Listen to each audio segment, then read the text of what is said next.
We come to this place for magic. We come The to Last Will AMC Podcast. theaters to laugh, to cry, to care, because we need that. All of us.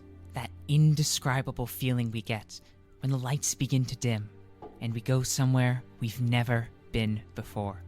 Not just entertained, but somehow reborn. Together. Dazzling images on a huge silver screen. Sound that I can feel. Somehow, heartbreak feels good in a place like this. Our heroes feel like the best parts of us, and stories feel perfect and powerful. Because here, they are. The Last Will Podcast. We make movies better. Podcast.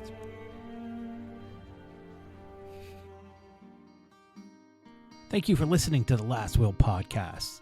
I'm Matt Young. I'm a theater educator and a parent. And ever since I lost my father to cancer, I have been mildly obsessed with death. This is my last will and testament.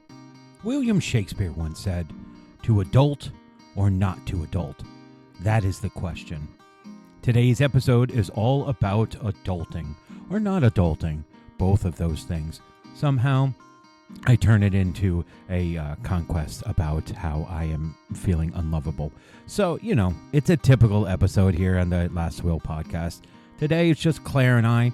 Thank you to everybody who listened to last week's special episode with my niece, Lenny. Gotten some terrific feedback. I'm so proud of her, proud of the episode, and thank you again for all of the support that you have given the podcast. So, anyways, this week we are talking about adulting. Claire and I get into it as we normally do, and I hope you enjoy the conversation.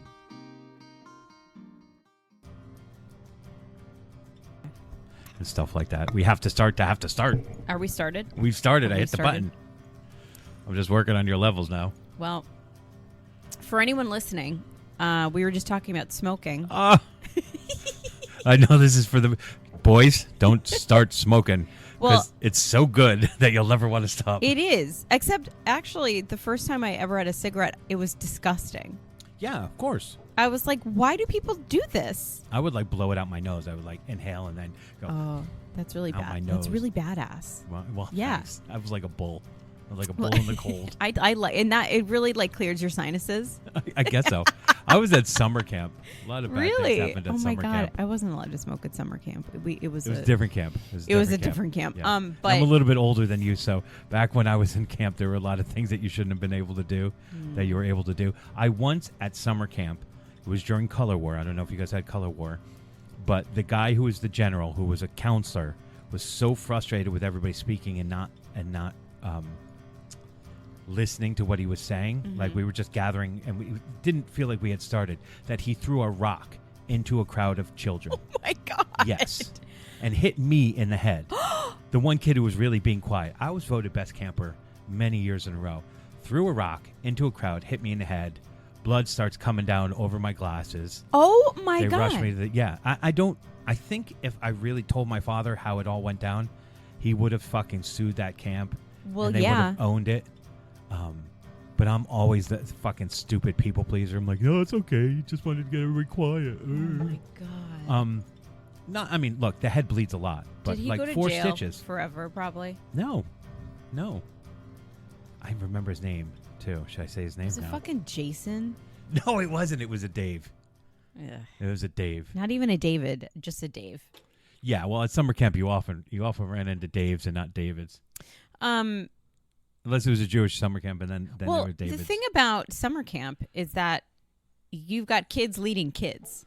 Like, yes, I was a counselor. I was 19. yeah, And these girls looked up to me like I was, their parent. And I was a pseudo parent. right for the summer for sure. And it's kind of weird. And then other girls, like maybe a year or two older than me, are then driving us out into the wilderness to go on hiking trips. And That's I'm like, crazy. we're not Responsible and not equipped. I don't even think we're even allowed to drink. That's how young we are. Water? You weren't allowed to have water on these hiking trips? No alcohol. Oh, no, of course you weren't allowed to have alcohol. Well, we weren't allowed to have alcohol at camp, but we weren't even 21 is what I mean. Yes. Yeah. I totally get that. I don't remember how old Dave was because everybody to a 12-year-old feels like an adult. Oh, for sure. 30 feels like you're 60. So they definitely weren't that old. They had to be in their early 20s. If I were to go back to camp now to be a counselor, I would basically be a sage. Yes. You'd be the wise old lady at camp. I don't even think the director is as old as me. No, I mean, she probably is. Yeah. Maybe like a couple I years don't know. older than me. It's so interesting, though, that this conversation is the thing that we came up with, because we didn't really think about associating it to our topic, but you kind of like brought it all around. Yeah. Anyways, welcome to the Last Will podcast. Here we are again. Thanks for coming back. It's just Claire and I this morning. Grady's on his way. Yes, he should be here Like an hour. in the next hour or two, something. Yeah, if we go long enough, he'll show up. He'll be here in spirit. So last week we had a very special episode. Thank you for listening. There were a lot of listeners, and I got a lot of good feedback for. Which seat did she sit in? She sat in your seat. Okay, good. Yeah, and Did she like it? she did. Yeah. I mean, I think she. I think when I did it with the boys and when I did it with Lenny, they didn't really know what to expect, even though Lenny has listened to episodes. But it just kind of goes, and I tried to make her aware that we often don't stay to our topic, and we go where we go, and so that's what we did. And no, I've gotten a lot of good feedback from people. You know, a lot of people have asked over the years, like, "How's your niece? How's your niece doing?" And so it's like, if you want to know, there it is. Mm-hmm. There she is, fully like sharing everything that would be hard to share with a lot of people. Yeah, and also I don't think that I've ever heard. It's really refreshing to hear somebody her age be so honest about her feelings. Yeah. And the good and the bad. Yes. You know, she knows who she is, and she also knows why she is who she is. And and then she's like, I just and to even explain her process with complete lucidity, you know, like, Yeah. this is how I felt when this happened, and this is how I dealt with it, and this is what I struggle to do. And like, I definitely did not have, if you had asked me about anything serious at that time in my life, I would have just told you all about the crushes on boys that I had. Yeah. And how I felt about that. Well, I think she could do that too. I definitely think she'd be able to, but like, But I didn't have any, like, I mean, I did have some perception into like my own emotional state, but I didn't understand it. but also you didn't have the experiences that she had. Yeah. Like, you didn't lose a parent when you were 9, Mm-hmm. which is certainly led to her experiences being what they were, how people treated her. I mean, that's something I think we don't think about often. Well, I think it also, like, it does, this is apropos to our topic, but it does force you to age a little earlier. Yeah. And learn how to find some self-preservation. You know, I think one of the beautiful things for everybody, like, you know, we put this podcast together so people could feel seen and heard. And I think one of the things that I really pulled out of it is when dealing with grief, you're just going to be on your own timeline. Mm. You know, there was so much urgency to try to get her to open up early on, and how foolish that was. She needed all the time to get to where she is, and now I think she's in the healthiest place that she could be, considering the circumstances. But to open up and share and have that honesty was And pretty the powerful. opening to her college essay was really well written. Yep. And the fact that she was like, it's already written. That was never my experience in Well, high school. yeah. Everything was never written up until I handed it in. Right. Well, she's definitely still working on it. Like Sawyer's still working on his too, but there are more concerted efforts in high schools to help kids prepare for their college applications if that's what they choose to do. So Yeah. Well, so over the last few weeks, I've been working on preparing this wedding ceremony. Right. I officiated a wedding last weekend, and it was the first time I'd ever done it. And I'm so used to putting things off and doing things last minute. And I didn't really have the chance to do that for this because, well, I mean, the wedding was a little bit faster than your typical timeline for a wedding. And, but I didn't really get to procrastinate because I had to do it now. Like as soon as I became available to do it, I was like, this is what I'm doing. And because I'm so used to rushing things, like I was like, for the next 24 hours, I was like, I'm going to write this in the next 24 hours. And then, but then I found that when I started to write it, I was like, it was just coming along a little slower than I had wanted it to, because every word felt super important. Everything felt like it was, the stakes were higher on the the stakes whole were thing. higher, and it's not like I was just writing something to hand in to some professor that like I didn't really care about the assignment, you know, like Right. this was really important. And I found myself kind of getting nervous because I'd written a bunch, and then I was like, I don't know if this is good. And then I had to like sit with it, and I had to keep revising and rereading and rewriting and looking up words and looking up, you know, synonyms for other words that I thought that I was using too many times. Right.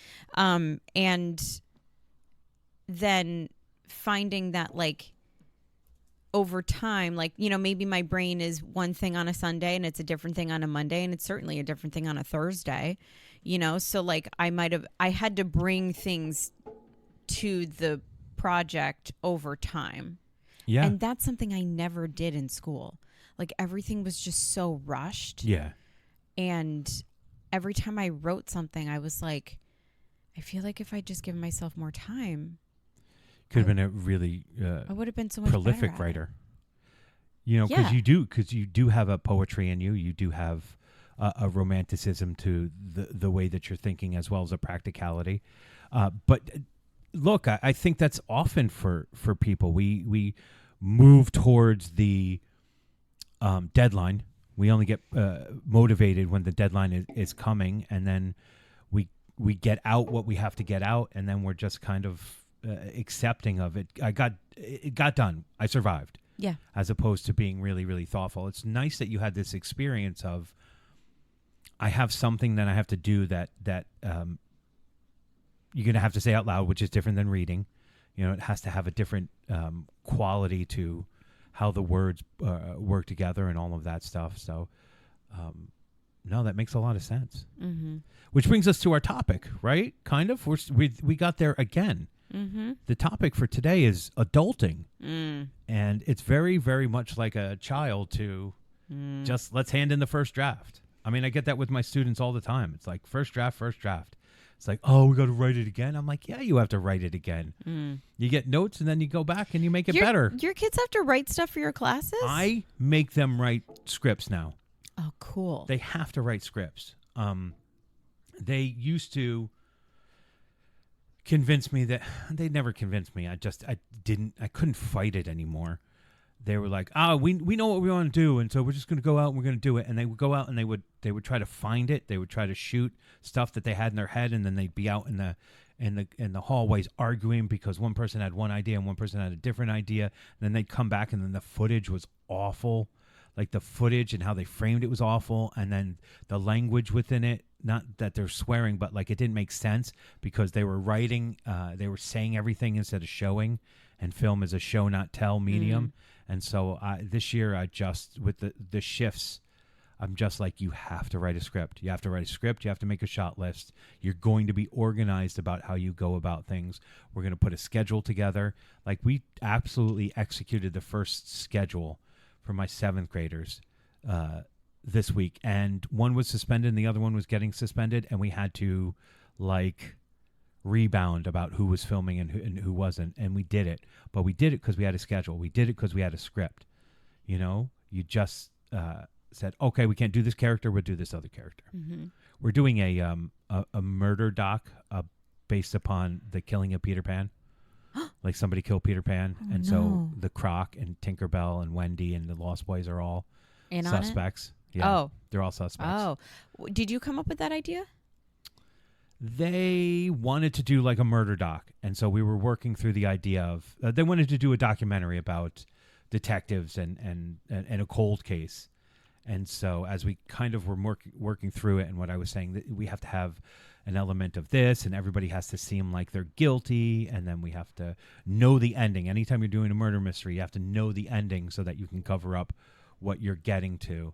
And then someone said something about Peter Pan, and I was like, we should do it about Peter Pan. So you did come up with it. Yes, and I wrote I wrote that. the script too, because I want couldn't wait for to. them I to want write that played. I want to see that play.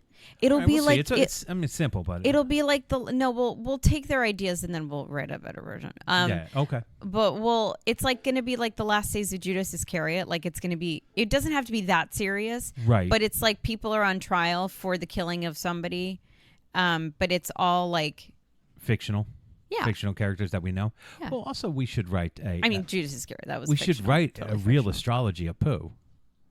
Like a play. Yeah, like we should turn that into. Well, I guess we can't have the characters of Pooh. We can't. And I don't think they're in public domain. They're not. Is Peter Pan in public domain? Maybe I don't know when he wrote it. No, it probably wrote it the last thought that century. Pooh and Peter Pan were like the same age, or I mean, same. Yeah, they hung out. They went to preschool together. Well, I guess we'll have to look that up. But well, what's funny about this that you just happened to mention it, but Peter Pan is an ageless character. Yes. Wait, so if you go to Neverland, you're automatically not growing up just But because how- you're in the time warp? What? How did the pirates get there? All the pirates are adults. This is not a good argument for adulting when you talk about Neverland, No. because there's one group that's having fun, and then there's one group who is murderers. Do the pirates live in Neverland? That's a good question. I always thought they did, but is Neverland just an island? And they live in the ship. Yes. So technically they don't. I mean, the waters are vast. yes. And they are pirates. They don't really stay in the same place. But they do. They never seem to leave that place. Well, I think that you come to Neverland. When you come to Neverland, you can come at any point. Well, it doesn't really make sense that an adult would go to Neverland. In Hook, Yeah.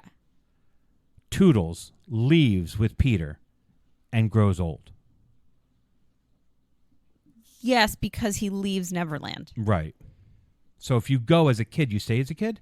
It's probably what I it think is. if you go to Neverland at whatever age you get there, and as long as you're in Neverland, you don't age. But once you leave, then you start to age. Yes. So if I go, Unless, of course, you're Rufio. Because Rufio's dead. He'll never age. that's true. I mean, Rufio. Rufio. I love that hook. So I'm not sure it's making an argument for being an adult or staying a child. I mean, they make it look fun, but fun isn't always. I guess I'm not going to say that the Lost Boys are healthy. You know. Oh, certainly not. Did you see what they ate? Yes, it was colorful. Yeah. Again, wasn't I'm even- just thinking about Hook. Me too. They didn't eat real food. No. They pretended. Yes, it was all pretend. But like, is that? I don't know. But I guess the question is, would you want that to be your life? Well, they sing a song in the musical version about never wanting to grow up. Yeah. I don't want to grow I up. won't grow up. I won't grow up. I don't want to grow a mustache. But so when you're growing up, when you're a kid, you actually do look forward to growing up. Yeah, because you get different responsibilities. Responsibilities is probably the wrong word, but you get different rewards. No, you get to do. What is the word I'm looking for, Claire? You pass Benefits. I don't know if You I get a call good them benefits. benefits. You get a good benefits. There are package. certain things to look forward to. Right. This is just how life goes, right? It makes complete sense. Like it's a major accomplishment to be born in the first place. Yes. And to survive. And your parents help you survive, which is good for them. They helped you not die for the first couple years that are, they have to feed you because you're super helpless. You're also very helpless until a certain age. But I think when you start to see other people close to your age doing other things, then you're like, oh, I want to do that. Right. Or you're a kid and you have an older sibling and you're like, oh, they get to go to this concert. I can't wait till I get to be that age to go to a concert. I think even when you're younger and your older sibling goes to school, you're like, oh, I'm going to get to go to school next year. I mean, they'll beat it out of you eventually. Yeah. You know, by third, fourth grade, you're like, I don't want to go to school anymore. No. But you do think, oh, I get to graduate from here and go on to a bigger school where the lunches are better and we get more recess. And then, of course, you're like, I get to go to the other place where I get to have better classes and stuff like that. But they'll take away recess. Definitely was not interested in classes. No. But like going to high school, from junior high school or middle school, you probably went to middle school. Yeah, the only thing that I was excited about as far as high school was the musicals. Okay. That was that was the most important thing to me. They weren't doing junior musicals, though, when you were there. No, but I was also in band. Oh, okay. And I was in orchestra, too, which I was, like, kind of not even coerced into being in orchestra. I was the only French horn player in the school or in my grade or something. I don't. That is... I know we said the saxophone was the sexiest instrument, but it's really the French horn. No. Because it makes all of the Star Wars noises that really count. True. It's a beautiful instrument, Yes. and without it, you wouldn't have any roundness or color in your music. Exactly. But it's Lugging not it on the school sexy. It's certainly not. I was like Wow. the smallest person in the band, and I had like a pretty decent sized instrument. Yeah. It's tough to lug everywhere. No, it is a sexy sound. It may not. No, it's curvy too. I think it's an underestimated sexy instrument. Sorry, I'll stake the whole claim on that one. I We used to think it's the swinginess of the saxophone, but I nope. just wouldn't call. Okay, like you're not going to a band, like a jazz performance, and watching the French horn player. Like We are going to Radio City Music Hall, and we're going to see The Return of the King in front of an orchestra. And let me tell you, we are excited for that French horn. okay, I mean to be fair, we did that already. Oh, yes, we did. And I didn't pay any attention to the French horn. I didn't even look for it. Because it was so melodic and in your soul that you didn't even have to separate anything. Well, I think the French horn, I mean, I wouldn't call it sexy. I would just call it beautiful. Isn't that sexy, though? No, that's different. Whatever. Like, I look at flowers and I think flowers are beautiful. And I look at saxophone players and I'm like, that's sexy. Well, everybody, I'm not going to yuck your yum. Everybody has a different thing. French horn, to me, as a Star Wars fanatic, is like that round sound. That, it make like you could just, and I've seen it on the internets, just play the theme with the French horn. That if you played it with the saxophone, I would throw stuff at you. Correct. Yeah, correct. Although, if it was done with a saxophone, if it was the first time you'd ever hear it, it doesn't have to have that jazz. Well, okay. I also have a question for you. Sure. How do you know it's a French horn? Because of the Star Wars sound. I know it. Okay, but I didn't know. It could be another kind of horn. Could be an English horn. What is an English horn? I don't know. It's like it's just a different kind of horn. It's a horn that's got a different accent. Yeah. I don't know how to do the French I horn. only and the know. British I accent. only recognize French horn sounds because I played it. Right. Do the English horns and the French horns fight a lot? They dislike each other. 100 Years War type stuff. Definitely. So us to be talking about adulting and decide that we're going to have a French horn conversation. What is the sexiest instrument? You reach out to us and let us know what you think the sexiest instrument is. All right, so let's do what we haven't done in a while, and that is the definition of adulting. Ugh. Okay. Adulting. Informal.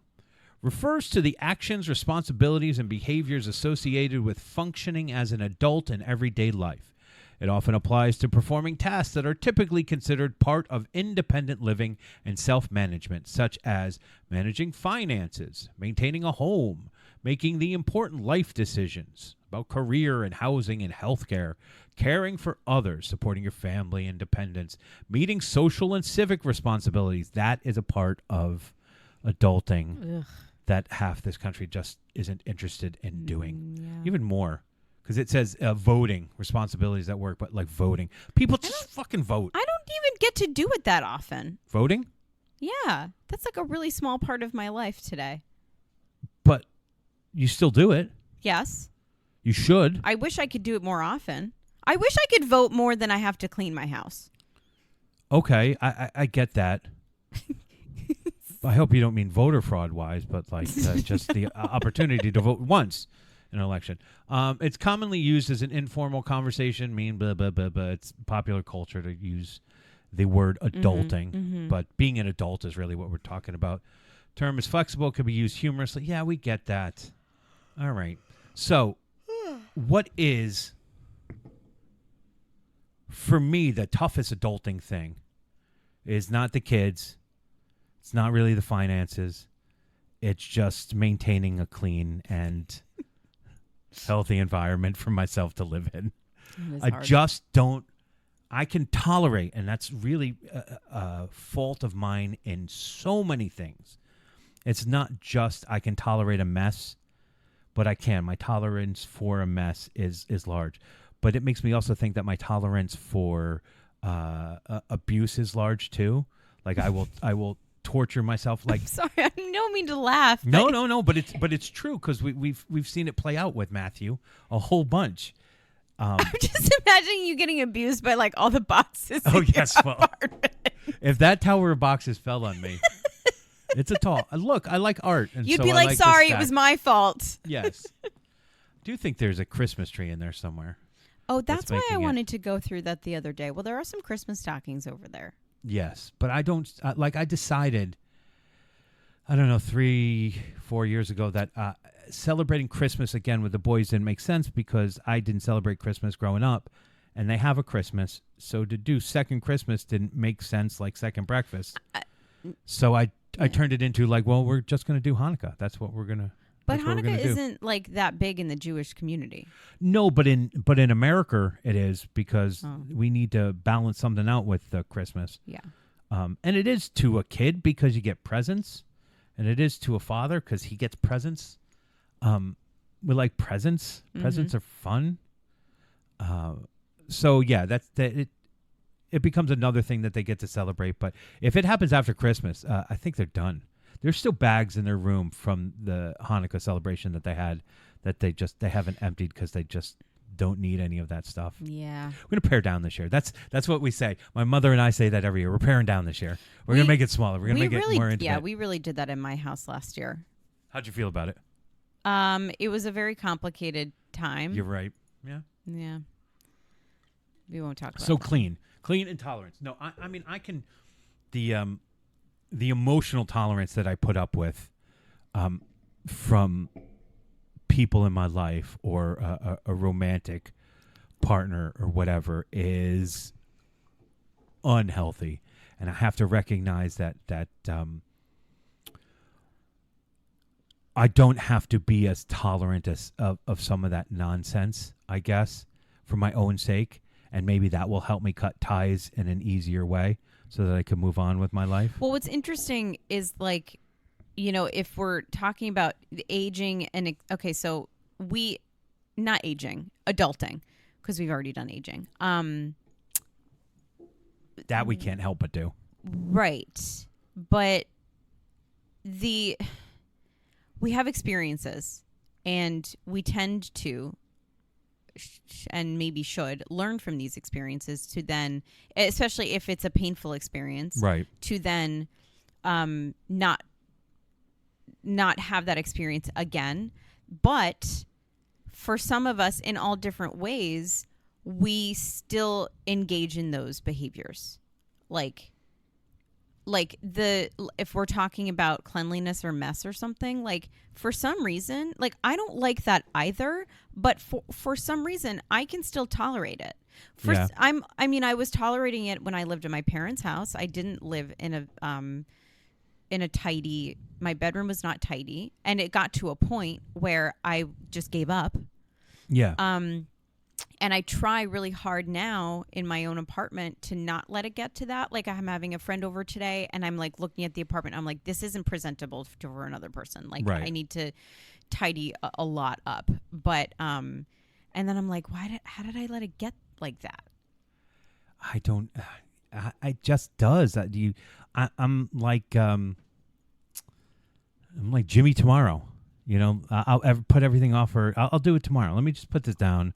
Let me rest. Let me relax, and then I'll clean it up. And I have these delusions that I'll get to the big pile that's behind you, or the big pile that's in front of you. I'm eventually gonna get it, but it just not that doesn't. bad. Yeah. No, none of it's that bad. I mean, You know what's funny though is that I could come to your place yeah, you've said this before, right? and I would clean your place, but not my place. Do I have to pay you to do it? No, because we would be hanging out. Yeah, I'd be sitting here talking to you while you were Yes. doing stuff. I fucking love the sound of this plan. This sounds Well, like my you've got favorite this plan. whole like corner of boxes, and like that's fun to break down boxes. I'll give you an X-Acto too. You can cut them up Okay. if you want.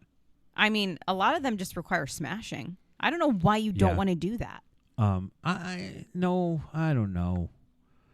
I'm always Claire. I've been tired for 25 years.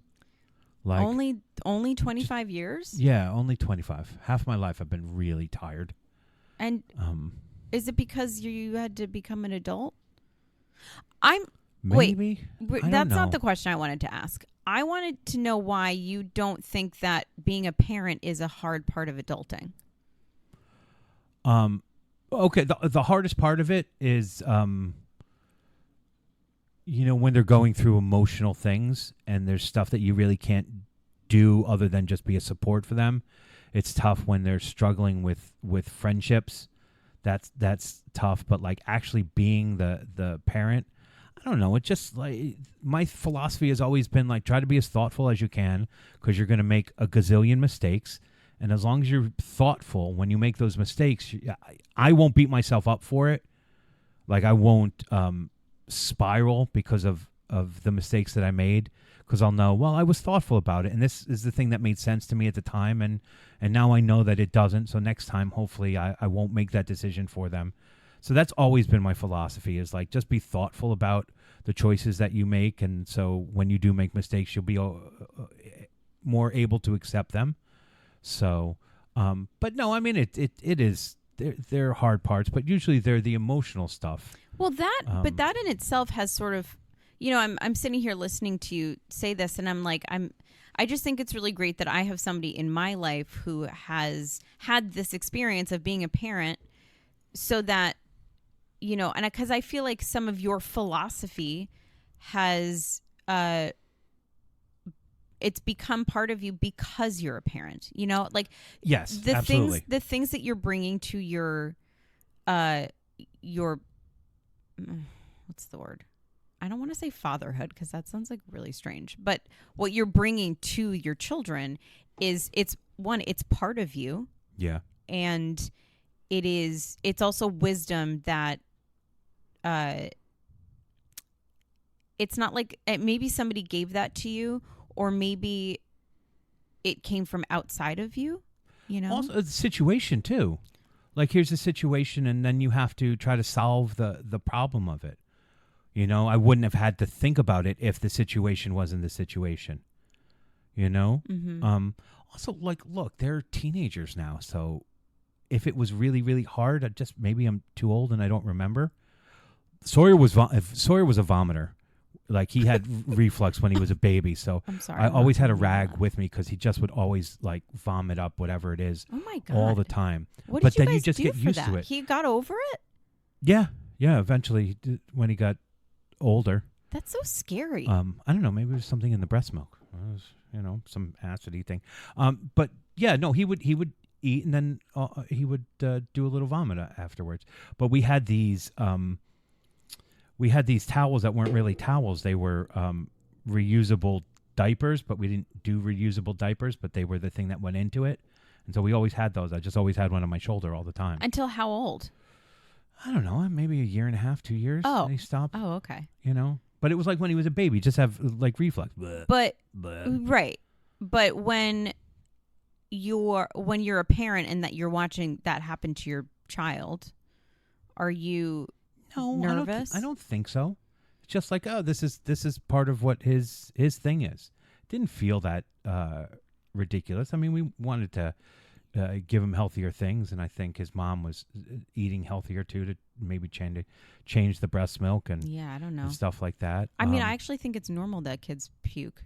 He also had trouble sleeping too, so we used to have to bounce him on a yoga ball, put him to sleep, and then the transfer into the crib was Maybe like that's key. why he had reflux, because he was We're just bouncing. shaking him up. We feed him up and shake him up. Bleh, that'll get everybody. I don't know why this is happening. I know. I do remember being on the yoga ball. I only smashed one yoga ball with him in my arms. But I do remember at some point, it's like when he really wouldn't sleep, you bounce harder. Oh my Like God. you'd hold him real tight, but then you bounce harder. Yeah. And it did. It put him out. And then the big thing was the transfer. You felt like Indiana Jones, the beginning of Raiders of the Lost Ark, where you had to transfer the baby into the crib and move your arm without, stirring him. Yeah, yeah. Because you could just end up waking him up and then bouncing again. Oh my God. But your patience. I mean, I must have said this before, but I remember taking them when they were younger to Trader Joe's, and we just went shopping and stuff like that. And the grocer or whoever was who's at Such the, an at the old-fashioned machine, name. the cashier. I was like, "Oh, you're so great with them," and I was like, "Well, I think we all have our good days and our bad days." And right now, you found me on a day where my patience was great, and so I was easy. I think I've had a lot more patient days, but there are times where you're impatient, and for like single mothers and stuff like that, that has to be the hardest thing, because like when you're in a couple, you could switch out. Somebody's always going to have more patience than the other person. Well, But I don't know. I bet even your bad days as a parent are still better than most people's good days, or some people's good days. Like there are a lot of bad parents out there. Oh, for sure. But I don't know. I hope so, but I'm sure I've had my bad days. And then there are times too where I have video of Potter just having a tantrum, just like losing his mind, and you almost laugh when it gets that crazy. Yeah. You just have to like let them work through whatever they're working through. Because you're like, wow, whatever is going on in your head right now is and that's the thing. When I see kids screaming like that, I'm like, whatever is happening to them, it feels like the worst thing to them right now in this moment. Right. And those of us who are older and have had a lot more years realize that whatever they're screaming about is actually not important in the big grand scheme of life, which is why we think it's funny, but which probably is why we are there to help guide them. Yeah. When it happens in public, though, there's something that happens to everybody around. And either there's empathy or there's real, like, hate. Yeah. And I never understood the hate because immediately, and this is like one of just the worst qualities of the human being, is they want to place blame immediately. Oh, it's bad parenting. Oh, that kid is spoiled, and you're finally putting boundaries. Look, if my kid's having a tantrum in a restaurant or something like that, I'm going to take the kid out of the restaurant because I'm too aware of everybody around and I don't want to disturb everybody. But I should also be allowed to just let the kid work through whatever they're going to work through and not care that there's some people who just don't understand and are going to automatically blame the parents, automatically say that the kid is spoiled. But like kids don't usually tantrum without some reason. If you go, if you're going with the idea that it's the kid and not the parent, then, what I would like to do is tell the kid, hey, chill the fuck out. Shut up. Yeah. Because shut if up. you're not, if you've decided that it's not your problem as a parent, then I'm just going to say whatever I want to them. Right. So don't dare be protective over your kid that you've decided that it's not your fault. Right. No, I mean, there are parents who will just like ignore it and they think that that's their philosophy. But Well, it's worse on the airplane. yeah, well, it's tough on an airplane for sure. Yeah. For sure. Yeah. But, kids will, most babies, they're either gassy, hungry, or Tired. tired. And so those are the things that they communicate about. And like a baby doesn't know manipulation And people would be like, "Oh, it's just manipulating you for blah, blah, blah." And you're like, "No, it's one of these three things." It's survival. Yeah, usually it's gas or tired. Yeah. You How know? about you shut the fuck up? Well, just pay attention. Look, I do not deserve any awards. I struggled as much as anybody else, but I don't think. I think when you're in this situation, it's just what you have to deal with all the time. So that becomes the reality that you live in. So I wouldn't say that was. It never felt like the most difficult part of adulting. Certainly for me, cleaning is the thing that I need you to come over on Sundays, Claire. Otherwise, my sink will be full of shit. Like, that's my motivation. It's always been my motivation. Or when I would have somebody come over, and then that would be the motivation to do that cleaning and stuff. And look, I'm not great with finances either. There's no doubt that that's a difficult part of adulting for me as well. Yeah. Going to the doctor regularly is another yeah. difficult part of adulting. What for you? Because we talked about me too much. Well, a lot of the adulting stuff just happened this year for me, and it just had to do with, like, having to pay a large amount of rent than I had to for the last several years, cooking my own food, buying my own food, and then having to realize that, like, I really need to pay attention to my spending, because when I was living at my parents' house, I was able to spend a lot more. And I still, even when I was living with them, I still had not money troubles, but I was like, how did I end up spending this much money this month? Right. And so this month in particular, I had to really rein in the amount that I was spending on stuff other than food and things that I really needed. Right. To be like, because I'm on commission, so I have a salary and I have commission, and the commission is so, it fluctuates so much. So, I look at my earnings at the end of the year and I'm like, wow, that's a good chunk of money. Where did it go? Because I seem to be really pinching pennies by the end of the month. Right. And, I had this conversation with my sister, which was like kind of a conversation that I kind of tried to fight back on, because I don't know why. I think because she was bringing a lot of logic to the solution, and I was like having emotion. I was like, I just want to spend money and make not have any consequences. But she was like, well, in your type of job where you're not making the same amount of money for every paycheck, you have to kind of look at your year in a forecast and look at what's the minimum, what is the maximum that what is the minimum that you are going to make, and that's how you budget your life. Oh, okay. And you do have to readjust your spending based on what you're going to make. Right. Because you can't spend more than you make, because you're just going to be in trouble. So no, why can't we just spend more than we make? I don't know, and it's not fair. It's not fair. Because No, I I love just- spending money. Yeah, we like stuff. I'm sorry. Every time people are like, I like experiences over having stuff, and they judge us. I like stuff. I'm sorry. I like stuff. I like stuff too. Unfortunately, I have too much stuff now. Yes, I agree. You And, do have too much stuff. Like, if you were to come over, you would see how much stuff I have, and it's a cute amount of stuff, but I don't have enough space for more stuff. So that. I think if we clean, maybe we'll have more space for more stuff. Well, my apartment is not that bad, but it's more like I like to buy things. So Yes. Acquiring the stuff, getting the stuff, and having the stuff can be a little stressful, but going out and buying the stuff is the fun part. I agree.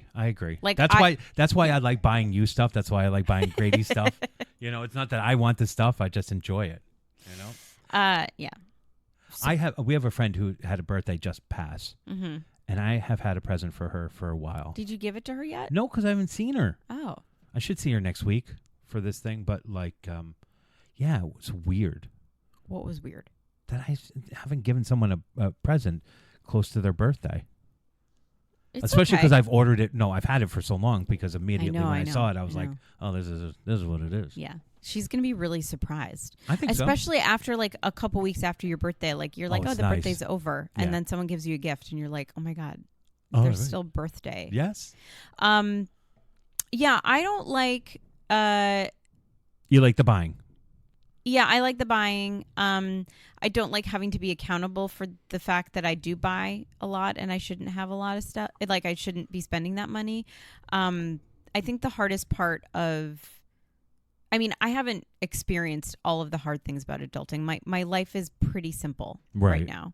I'm taking a lot of accountability right now for my past dieting choices in my life. So I think You're not really- making that sacrifice. Well, I guess is adulting almost an equivalent to sacrifice? Like you have to make sacrifices yeah. to the carefree life of a teenager and a young adult.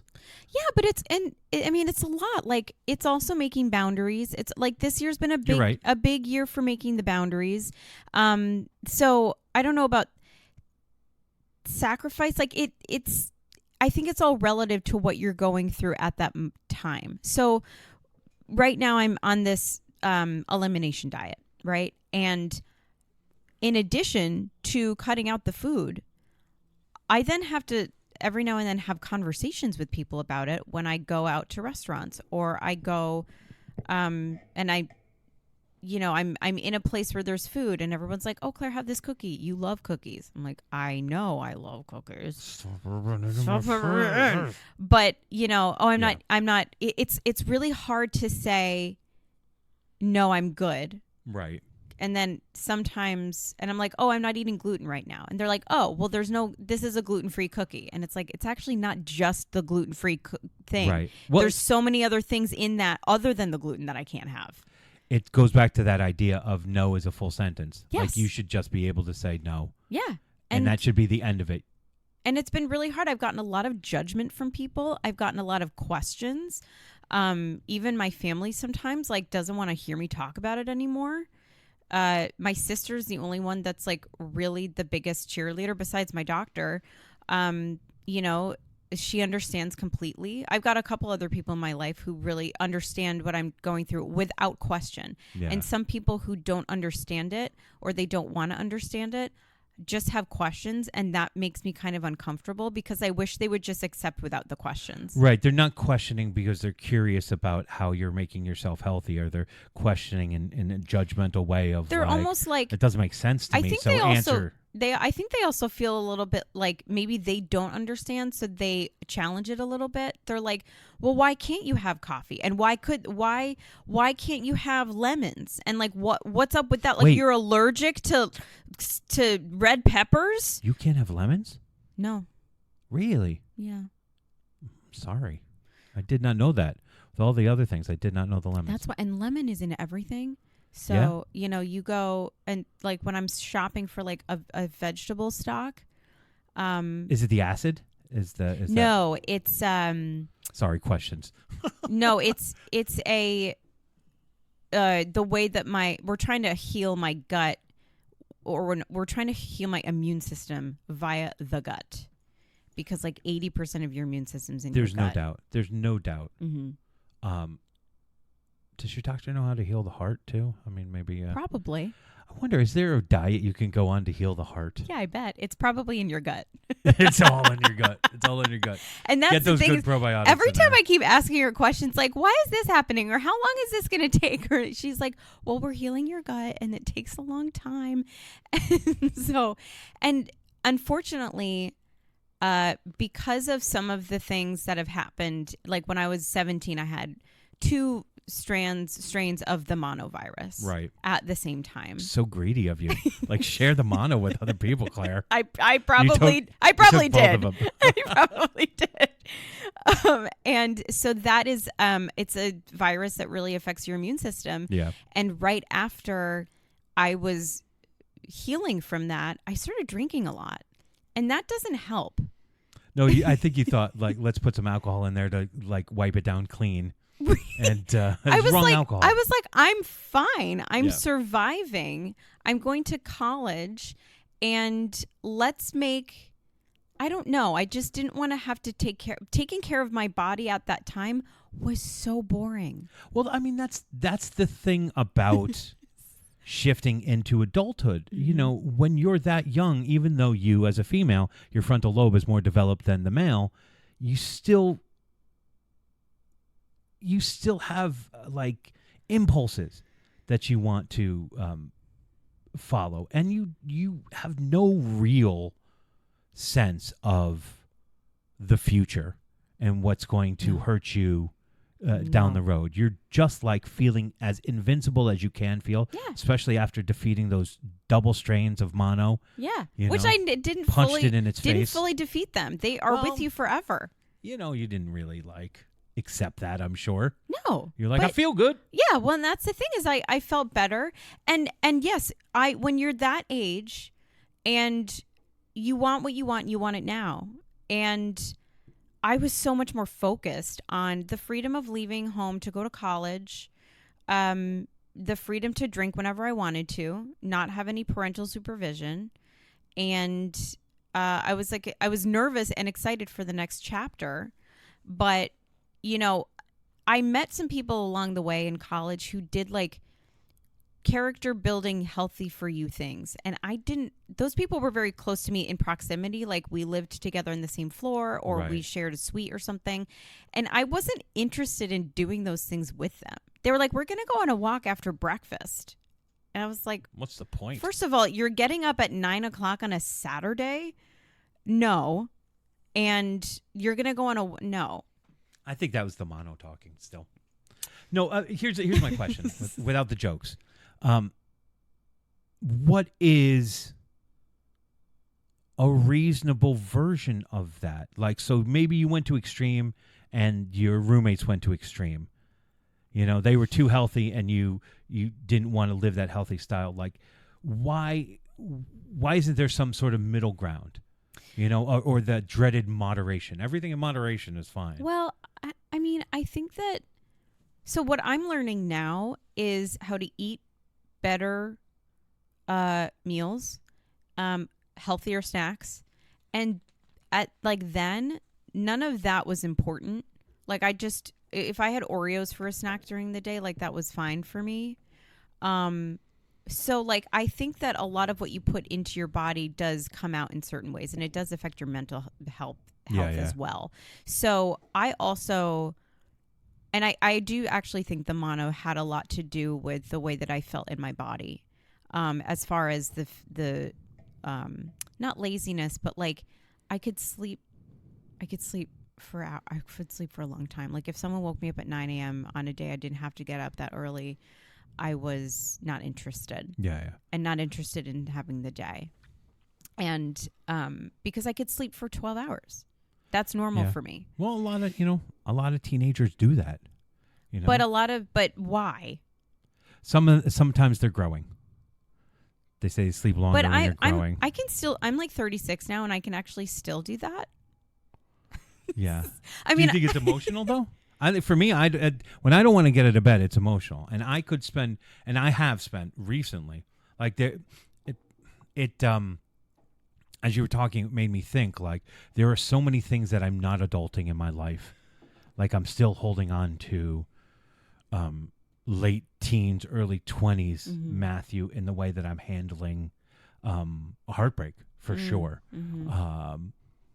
Depression is definitely thing that keeps me in bed for a long time, where I don't like, I'll say to Grady, you just got to get out, but like I'm like Mhm. shutting the door and like staying in bed and not doing anything with my day, and It's very hard. it's very and, unadulting. And unfortunately, like part of growing up is, we've had the pleasure of getting introduced to mental health problems in our lives at early ages. Yeah, we did. And we've Liked it so much we've hung on to it for years. and I think because of our experience with that, I'll speak for myself. I think that my mental health, let's call it handicap, prevented me from going in different directions. Like, because there have been times that maybe like a breakup will hurt a lot more than maybe the average person, or I might get paralyzed with anxiety that brings me into like a couple of months of then recovering from it physically. Right. And depression, as we know, can really come, and it makes you sit down and it makes you stop. Yeah. And we've learned how to care for ourselves during those things, but so as to survive. But for people who don't have that handicap, let's call it, they're doing other things. And I don't know. I don't know if I like all my colors. Like, I'm fine. I'm okay, and I'm happy with who I am. I guess. I'm happy with who you are too. I thought you were going to say you're happy with who you are. I feel like you've met me. Oh my God, Matt, you like yourself, don't you? No, not really. I was really hoping that answer would be different No. if I asked. No, I mean, you could ask again. It may be different, but I don't think so. No,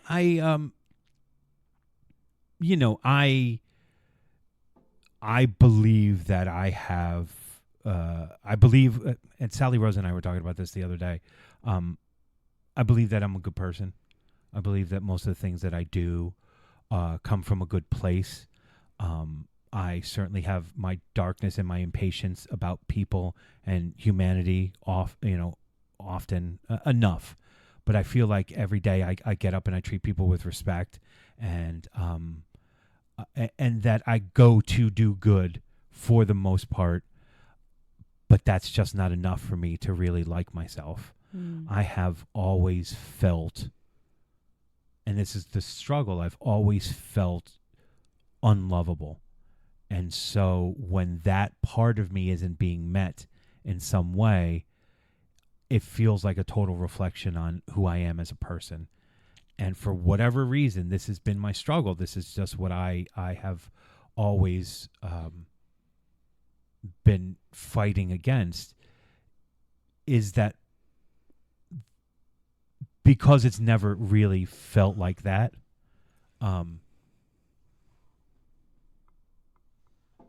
it's just hard to think that I have value, Well, and any therapist will tell you that your worth does not come from the outside; it comes from within. Right. So, but I guess because I feel like I'm so full of love, like that's such a huge part of what makes me who I am. I feel like I have a lot of love to give, and it's always felt so unrequited that it's hard to have it come from within because of that, because I have all of this love in me. And so when it's not matched on the outside, I just can't see it as a power or something. It feels like I guess a handicap in some way. And so that's like, you talk about adulting, that's the most immature part of who I am, that person that can't be an adult in that sense because of that. It hasn't stopped me. I still get up and do what I have to do. Fucking mounted a show, got that up, did another show. That's pretty adulty. Go to work every day. So there's a lot of things that I do adulty, but I definitely do it as a zombie sometimes. Like I'm just going through the motions. I'm trying to be connected and passionate, but like there is just this hole inside me that just feels like I'll never be able to figure this part of adulting out. And so it feels a little empty. And it's sad too, because like I know I have love from you, I know I have love from Grady, Sally Rose, I know I have love from the boys. All of that. But it's you're seeking, well, you're seeking it from something else. Yeah. And I have love for all of you too. I mean, Grady may be a little different, but is he almost here? I think so. He just texted and said that he'll be here in about 5 minutes. Oh, we don't have 5 minutes. Oh. If he can get here in 4 minutes, then he'll be able to say something. Well, the parking lot, Ooh, yeah. He still doesn't park where I park now. He parks in the front, I park in the back, and it takes me like 30 seconds to get up here. Beats to his own drum. So we're pretty much like, though, at the end. I'd like to end with I'm unlovable. That's really the way the podcast should always end and stuff like that. Look, I'm...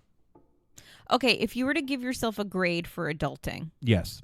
what grade do you get? B-.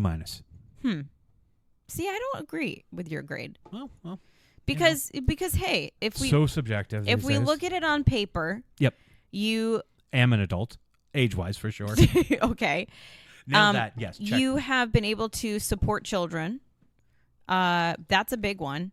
You have a place where you can live. Your survival instincts are pretty good. You're alive, and other people are alive because of you. Barely. You're able to like have food in your life, like prepare food for yourself. Yes, but sometimes it's not good food, right? Is that Okay, is that but it could be. Meaning, like, you aren't living. I mean, you're not. B- choices, though? I think. We're not talking about choices. Okay. Yeah. But you have made good choices. You know. You have, and your life is enriched with something that you love to do. That is totally true, and that's when I struggle with that. I always have to remember it. It's something that I love, you know. But I do. I mean, I've had major struggles with that recently. But it is something that I love to do. I just think I have to be smart about how I put it in my life these days. Smarter than sometimes than I have been in the past. But you're right. You're absolutely right. And look, I have had friends come and go in my life. A lot more went than Fuck them. yeah. But the friends that I have right now, I feel are very, very strong. It's a strong circle of people that I trust and that I rely on, and because of that, I feel very, very fortunate, very lucky, and those are things too. I mean, that's part of being an adult is knowing that there's balance in life and there's going to be struggles, but like really appreciating the good things in life, reminding yourself of the good things in life, and letting that reminder fuel you in a way. And I would have no argument over. I can't, I could backtalk a lot of things. I can contradict a lot of things, but the friends that I have in my life right now are some of the best friends that I've ever had, and people I rely on the most. And when I need them, they're always there, and so that's really a special thing. So may have taken a while to find you people, but I found you people, and now you're mine, Claire. We did it. Yep. Grady didn't show up. That's fine. All right. Well, I'm sure we'll just fill He's him such in an adult, though. So, like, I know. He's like really. I don't know why I feel that way about him. dresses like an adult. He does. Yeah. He talks like an adult. He does. He functions well around other adults, I think. He really does. He has, like, he can really hold conversations with people. On different subjects. Yeah. And charming. He is charming. He's also, like, well-spoken. Yes. And he really knows how to drive a point without making you feel stupid or that you're wrong for having your dumb opinion. And he's emotionally intelligent. Very, very. So the perfect human being, basically, is what we're saying. Yeah. Sorry you missed him. Maybe next time. Maybe next time you'll get our perfect human being. All right. Till then. Goodbye. Goodbye. Well, thank you for listening to our episode about adulting or not adulting. That is the question. I somehow made it about me not feeling lovable. Well, if the podcast fits, wear it. It all goes back to the same thing. I don't know how you put up with me, but you guys do, and I appreciate it. I hope you enjoyed this conversation about adulting. It was a lot of fun. It was fun to sit here with Claire and have that conversation, and I hope you enjoyed it. So, thank you for listening to the Last Will podcast. If you like what you heard, please rate, review, and subscribe. It is very helpful. And if you like it, please tell a friend and have that friend tell another friend and another friend and another friend. Look, we are trying to...